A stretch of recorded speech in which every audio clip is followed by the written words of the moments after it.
Welcome everyone to N-Dowd, where we help you manifest your goals and uplift your soul. Today we have the pleasure of speaking with Craig Kaplan. He has his own multimedia company called Hashtag Media.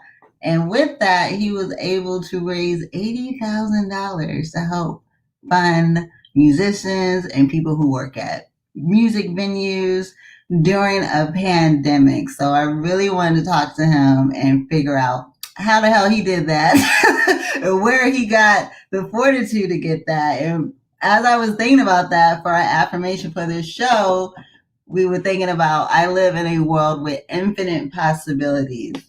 A lot of times when we have things that we try to pursue, we feel that we are limited or we don't have the resources and we don't go hard for it. So I'm very excited to have this conversation with Craig so we can get to the bottom of his thinking process as he was pursuing an amazing goal. So, hi. Hi. So there's some other, there's like some type of pre-recorded something. I can hear your voice. Right. So do you have another window open right now? There's like, do I have another window open? Yeah. I don't know where this music is coming from. Do you have another window open right now?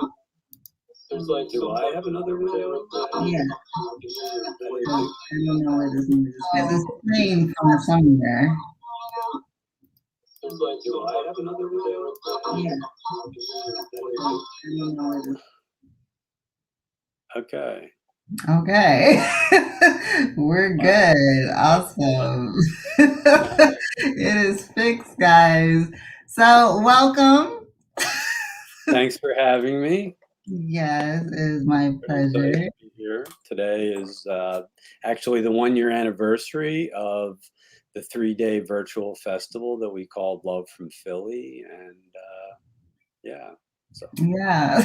And when you told me, I was like, we gotta, I really want to hear the behind the scenes and how you created something so amazing. Well, basically I was meditating one morning, a couple of days after the pandemic started. I was supposed to go to a Lauryn Hill show with my daughter, and the show was canceled, as was everything. And I was pretty bummed out about it. And I was wondering what I was going to actually be doing. And I just had this idea to help music venue workers, because I thought nobody really talks about, the kind of unsung people in the industry. And I thought I want to do a fundraiser for music venue workers. So I called up some musicians that I know, and 5 or 6 of them right off the bat said, yeah, this sounds great. And one of them, Schoolie D, said, oh, you should call Andy Hurwitz. He wants to do something similar. So I called up Andy, and his idea was basically the same thing. He wanted to do a fundraiser concert, but he wanted to do it for the musicians that are on the grind, the people that aren't really signed to the contracts yet, and that just are doing it to try to get the come up but haven't gotten there yet. So I said, let's do it and split it. And he has a charity that he started called 30 Amp, and they administered grants. And first it was going to be like, it was going to be 12 acts, and it was going to be like a 6-hour show. Each act was going to do 30 minutes. And then all of a sudden we kind of started getting more grandiose plans. And he said, what if we do like a jazz thing? And so we said, all right, we'll do a jazz thing. And then it ended up becoming a 3-day festival. We ended up having over 80 bands, and we raised over $80,000. Really cool. So how did you guys go about selecting the bands? Well, so Andy is in the music industry. He had contact with a bunch of bands. He was really tied into the local scene. So basically we kind of came up with a concept. Friday was going to be, we called it Busking On Broad, and that was like all the local Philly bands that weren't signed. Saturday was going to be jazz artists, like major jazz artists. And then Sunday was going to be like the big acts, I got John Oates, and he got the War on Drugs, and Schoolie D and RJD2, and all the other bands that made up Kurt Vile, that made up Sunday. So we kind of made it thematically.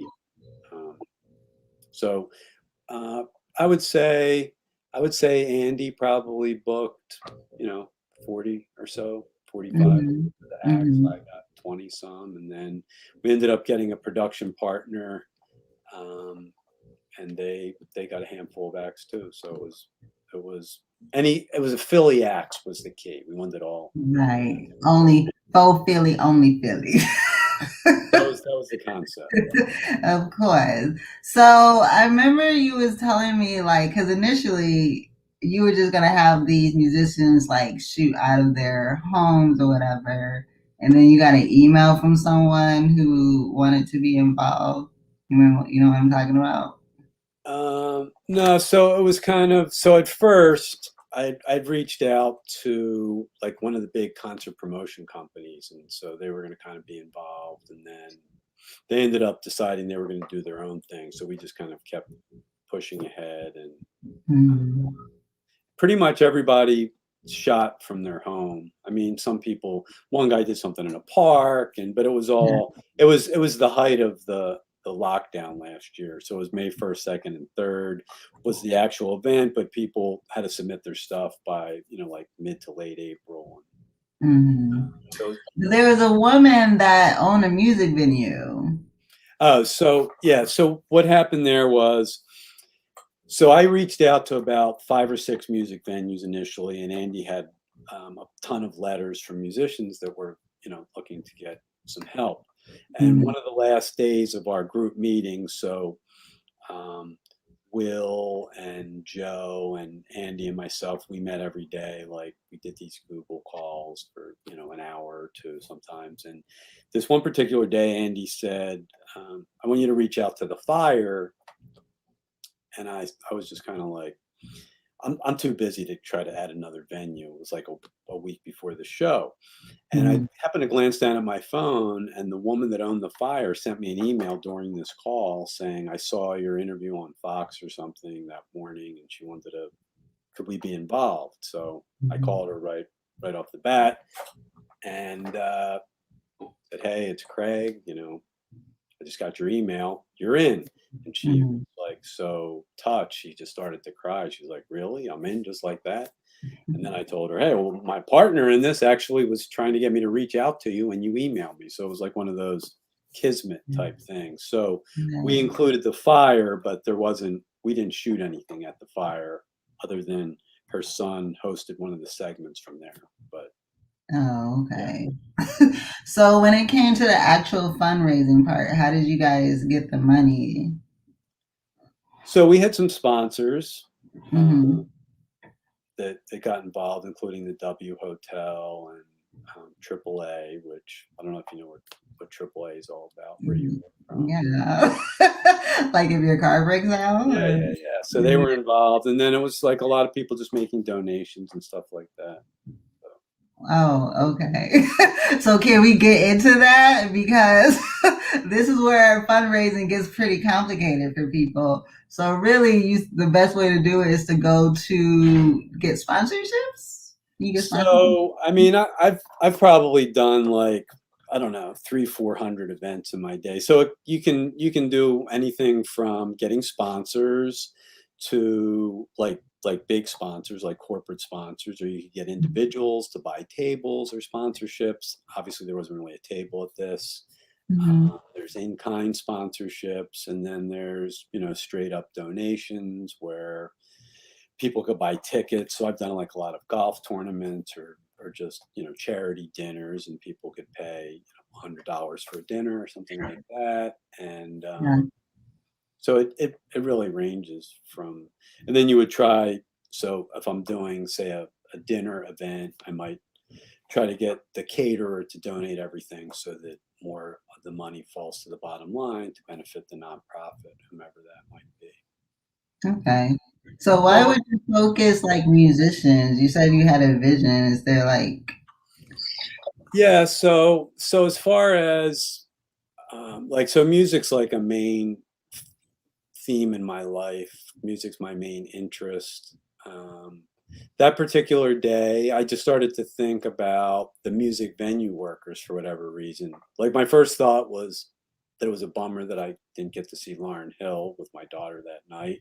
We had like backstage passes. It was at the Tower Theater, which is like a great old venue. And so once I got past the, oh, I'm bummed out about myself, then I just started thinking about, well, what about all the people that, you know, how are they going to survive now without having jobs? And obviously we didn't know back then how long it was going to last. We just knew that everything was closed and now everything was changing. So it just flowed, I guess you'd say, from the thinking, my first thought, and then the meditation that morning, which was what's next, and it just kind of like clicked. So what was your initial plan? Like, so you had the vision, and then my initial plan was I wanted to do a 6-hour concert and have 12 acts, and I thought, I know 12 bands, musicians, whatever. I can get them each to play a half hour. And then I thought maybe I'd raise like $20,000 was like my first thought.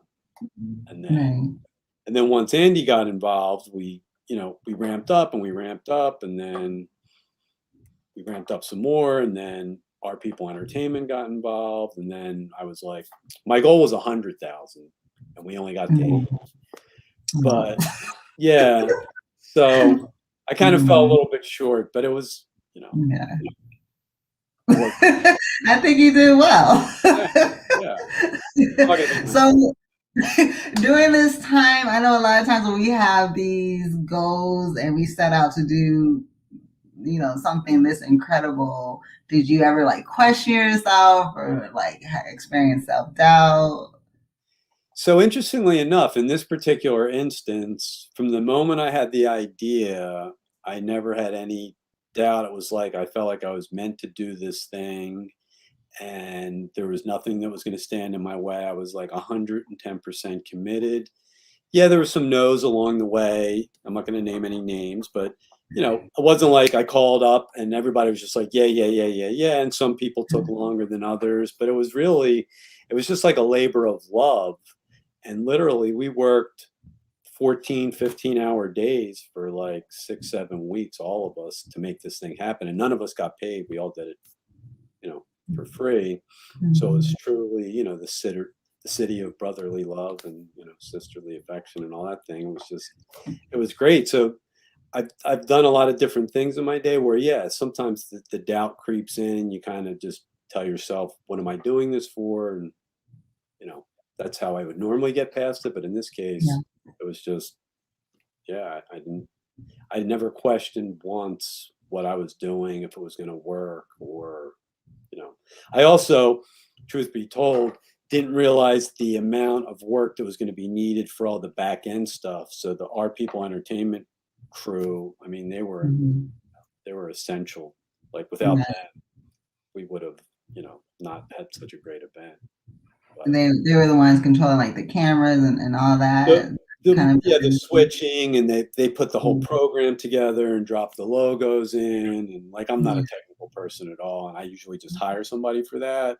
I didn't realize with the live, some acts were live, so initially we were going to do everything live, but the taped ones had to send in their tapes or their recording, their digital link or whatever, and that was super involved. And even from a technical standpoint of doing sound checks, and we had this guy Matt O. He dealt with all the musicians, and like super labor intensive, like way more than I had any idea about.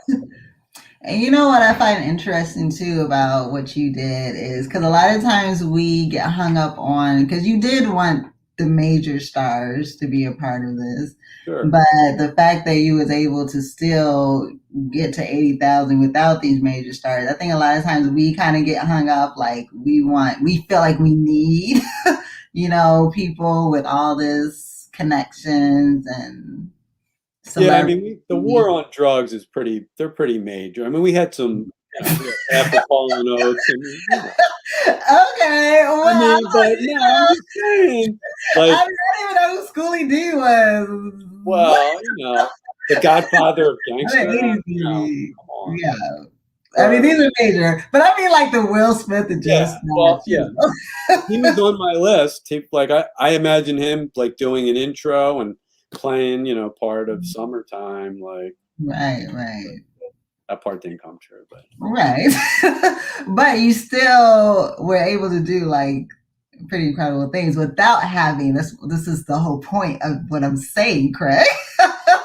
Is that a lot of times we get hung up like, oh, I need such and such for this to go big, for this to like work, and you don't. Yeah, well, and you always want things to be perfect, and you want them to have all be lined up, and I call it, the ducks in a row, and sometimes that doesn't work out that way, and you just have to go forward, and if the intention is there, then it should all work out at the end if you have a good plan and you're committed, and like it was a lot of work, but I didn't get all the A-list stars that I wanted, but we got a bunch, and it was all good. So. Yeah. Be like water, as Bruce Lee says. This is how you get to success. Is like you said, you got a lot of no's and you just kept pushing. Yeah. And busting your ass. So how did you promote this event?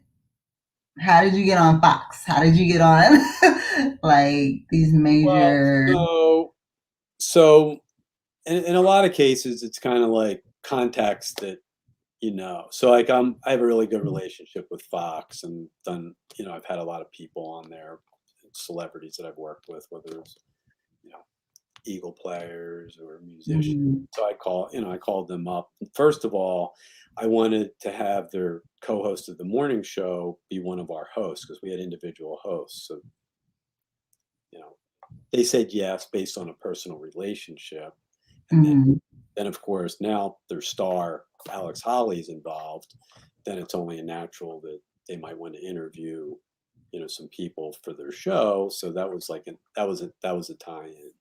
And then another relationship was Will had with NBC3, and that's how we got an interview there. And then, both Andy and I know the writer for the Inquirer, and so we pitched him. And so it's kind of like you send stuff out, and you have individual relationships, and then the bands are kind of talking about stuff, and everybody's on social, and it's just kind of like a whole cross promotional type of juggernaut. There was. God, I'm trying to remember the one writer. That's terrible. That's fine, but you got to use your resources. You got to reach out to everybody know somebody else. So I will say that in a lot of cases, like no matter what event I'm doing, like I reach out to people because that's what I do. That's what I have to do.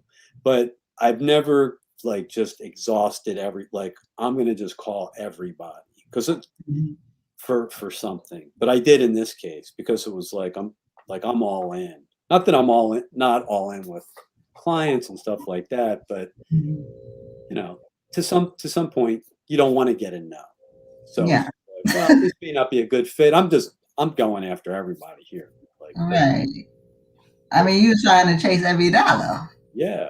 Yeah, and I wanted every bit of exposure that we could get, and shedding every light on this thing, and yeah. Right. So I just want to show a snippet of how you guys did this thing, because I felt like it's pretty incredible.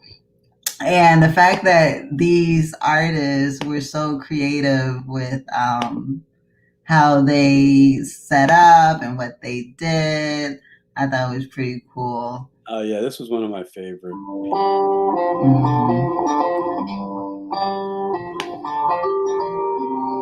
Welcome to the city of brotherly love. I love this harpist. It's sisterly affection. It's a birthplace of independence, y'all. So you can go on YouTube, and he compressed everything in like an hour. All the really incredible acts. I made a compilation reel for 20 some hours worth of stuff into 90 minutes. You don't have to watch the whole thing.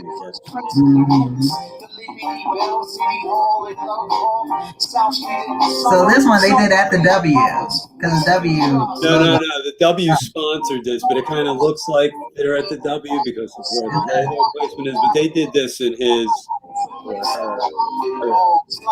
I forget. Oh, wow.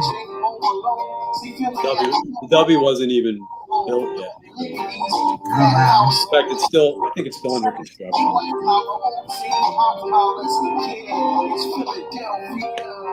Yeah. So there's like a lot of really incredible local acts, right? Yeah. Well, it was all pretty much Philly acts. We did have Arnetta, this fabulous horn player. She's from Camden, but that's like right over the bridge. We made an exception there, Right. We had to slide her in, of course. So, with someone, let's say there's someone watching this who wants to do their own fundraiser, who doesn't quite have the resources of Craig Kaplan, what's some tips or advice you would give someone that's looking to raise money to help other people? So the first thing is finding the nonprofit that really speaks to you. So, I try to do a lot of stuff like helping, people that need help. A lot of them are from the inner city. So the first thing I would do, depending on what type of event you're doing, so you reach out to the charity and you tell them like what you're looking to do, and then they have their database. And if you're trying to do, whether it's a bowling event or a dinner or a roller skating event, whatever the event is that you're looking to do, there's always people that are going to support you. So you start talking to your friends and your family members and tell them what you're going to do. And maybe there's people that you've worked with in the past that have some type of tie into that particular thing. Or if it's cancer, there's always somebody that's affected by that, or diabetes, or whatever the case may be. There's always somebody that would be interested in helping. And then it's just a question of, what's the event going to be? How are we going to promote it? Let's create a one sheet, get some sponsors involved. A lot of businesses always want to, help out the community. So, reach out.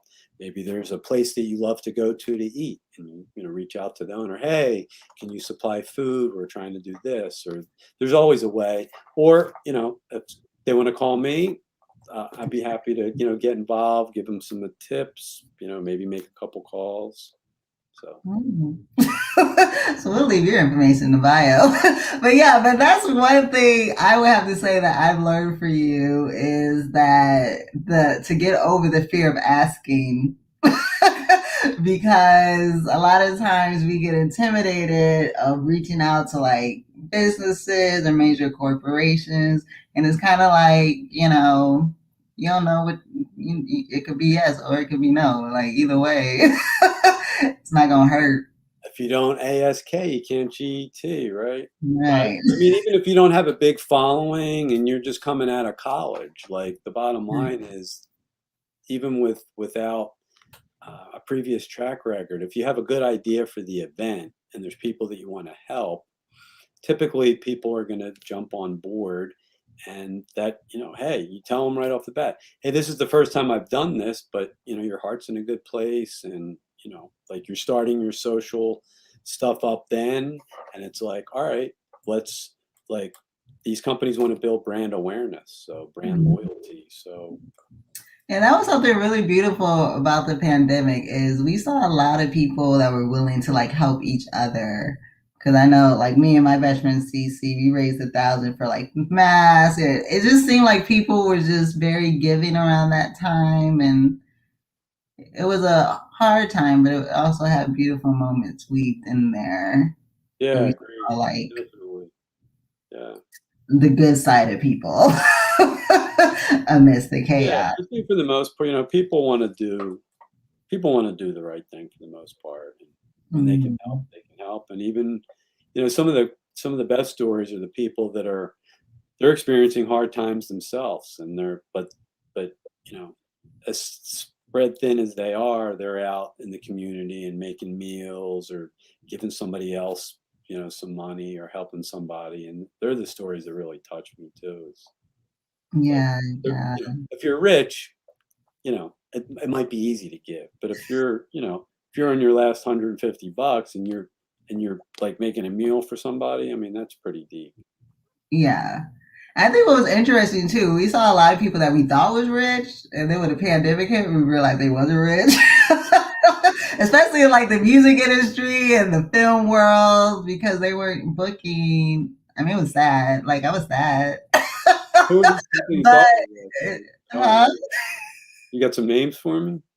No, I just remember a lot of people was on the gram flossing and stuff, and then it was like all the clubs was shut down, like everything was shut down, I music know. video venues, yeah, and they weren't able to, book the $20,000 appearance, 10,000, like they used to, and it There's a kind of lot of people also, you're living above your means and you're spending all this money because you think it's not stopping, and then all of a sudden the spigot gets turned off and you're like, oh shit, now yeah, what? A yeah. lot of that.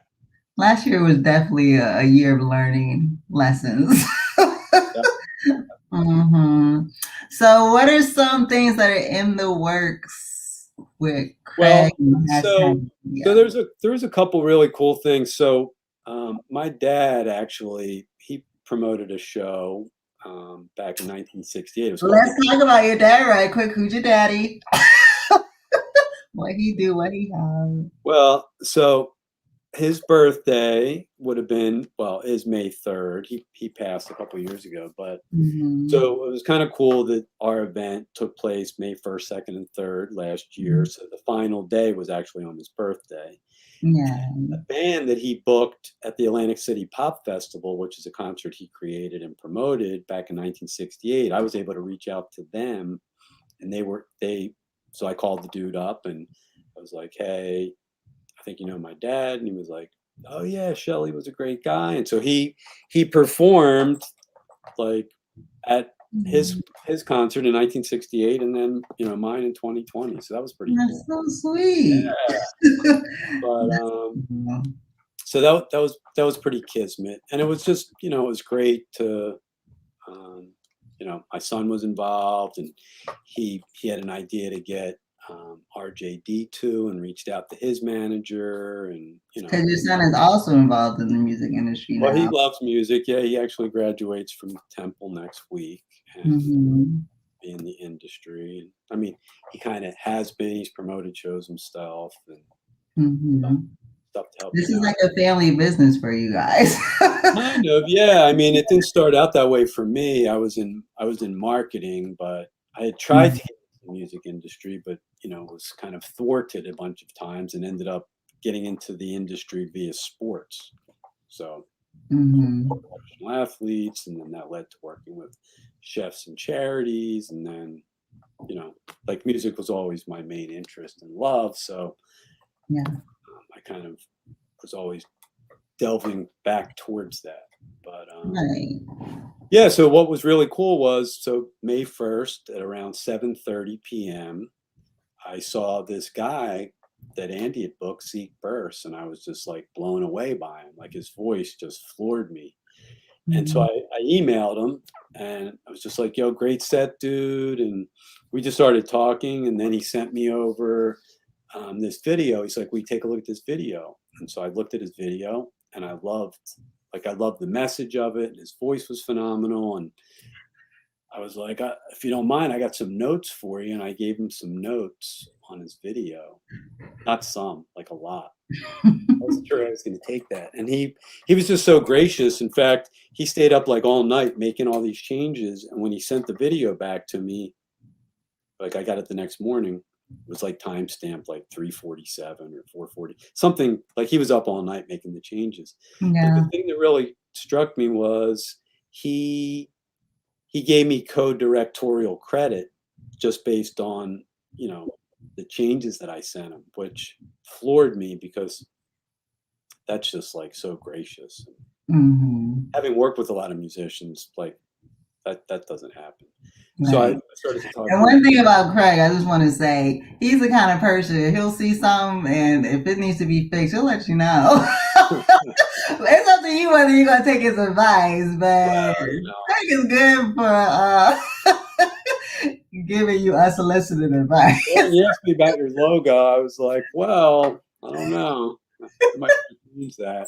But definitely did a phenomenal job with it, though. So I no, that's good. Yeah. But so I started to talk to Zeke, and in 20 days is our 1-year anniversary. Like, signed him. I've been managing him, and we just got 2 really incredible projects in the works. One, product plug here. Life Water. Okay, there you go. You got to deal with Life Water. Yeah. So and the curator of that is. Wait a minute. Shakita agreed that she'd be giving an unsolicited. What'd you say? That was Shakita. She was like, "Yo, it sure is." About you being very helpful. I thought you said giving advice or whatever. So I commented about her a little bit, but anyway.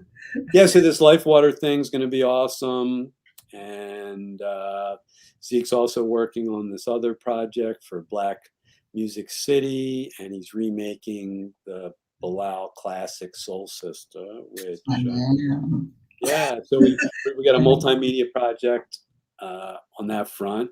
We cut the song, doing a video, and this coffee table book where we're honoring women of color, which I'm real excited about. So I'm excited too. So we are going to close out showing Zeke in his glory. But before we do that, I do want to thank you for taking the time out to do this with me today. Oh, my pleasure. Especially on today's date. I know. When we found out this was the year anniversary of your first. Okay, so Craig said this is the first world 3-day music festival. We got virtual. First virtual 3-day. I mean, to my knowledge, that's how we built. Like, it happened May 1st. The pandemic happened what, in March? Like, I didn't see any other ones, but I could be wrong. But no, you gonna own it. We gonna claim it because it happened like right after everything shut down. Yeah. So that Facebook user, they can catch it on YouTube. Just send them the link or whatever. Yeah, we'll definitely have this is also streaming on YouTube, so you'll be able to catch it there. And so now we are going to show some Zeke. And before we sign off, I just want to say, always remember your breakthrough can be around the corner. I know a lot of times we feel that our purpose isn't going to come into fruition or we doubt ourselves, but just when you think things aren't going to work out, what happens, Craig? It happens. Keep the hope, keep the faith, keep working hard. You never know when the breakthrough is just around the corner. Hey.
So what did you say, babe?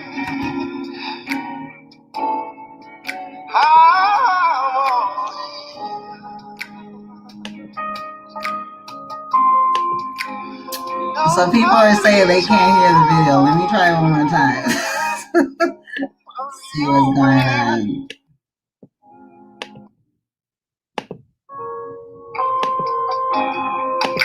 So what did you say? No, it's going Streamyard.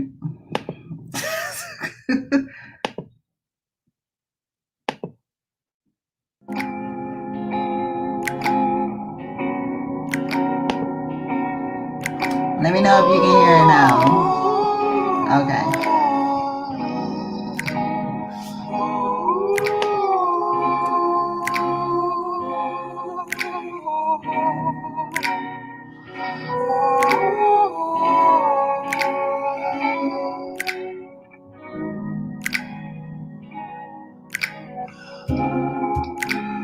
Now that you're here,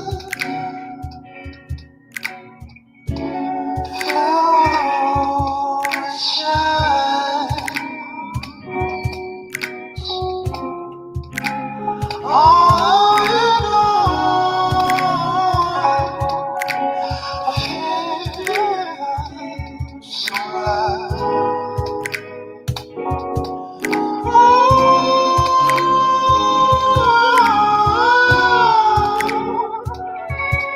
Touch me, so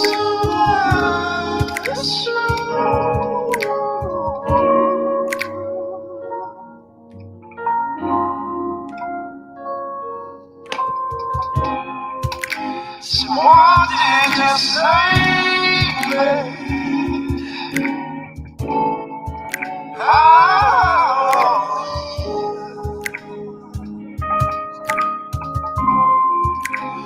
Nobody's home. Are you, babe?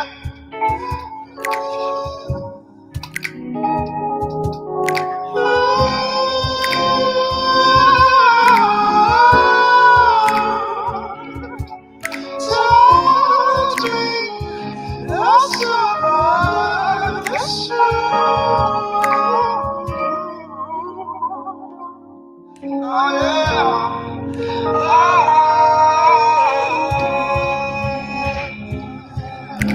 Baby, this is life is wrong.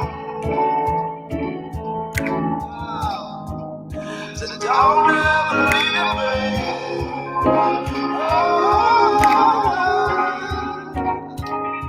Stay with me.